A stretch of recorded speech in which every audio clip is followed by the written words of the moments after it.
আজকে আমরা শিখব তুলনা করি। এখানে আমরা দুইটি গ্লাস দেখতে পাচ্ছি। প্রথম গ্লাসটি শরবতে পরিপূর্ণ এবং দ্বিতীয় গ্লাসটি অর্ধেক পরিপূর্ণ। তাহলে দ্বিতীয় গ্লাসটির তুলনায় প্রথম গ্লাসটি শরবতে পরিপূর্ণ এবং দ্বিতীয় গ্লাসটি প্রথম গ্লাসটির তুলনায় অর্ধেক পরিপূর্ণ।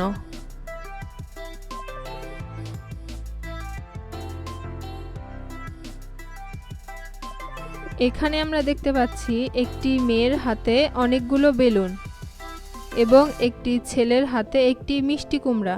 বেলুনের তুলনায় মিষ্টি কুমড়া অনেক ভারী এবং মিষ্টি কুমড়ার তুলনায় বেলুন অনেক হালকা। তাহলে আমরা এখানে তুলনা করতে পারি যে মিষ্টি কুমড়া ভারী এবং বেলুন হালকা।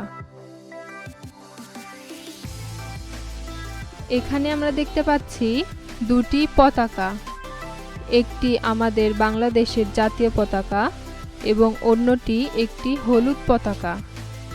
তাহলে এখানে আমরা তুলনা করতে পারি আমাদের বাংলাদেশের পতাকার তুলনায় হলুদ পতাকাটি ছোট এবং হলুদ পতাকার তুলনায় আমাদের বাংলাদেশের পতাকাটি লম্বা বা বড়। এখানে আমরা দেখতে পাচ্ছি দুটি গরু, একটি গরু ছোট এবং একটি গরু বড়। তাহলে আমরা এখানে তুলনা করতে পারি প্রথম গরুটি দ্বিতীয় গরুটির তুলনায় বড় এবং দ্বিতীয় গরুটি প্রথম গরুটির তুলনায় ছোট।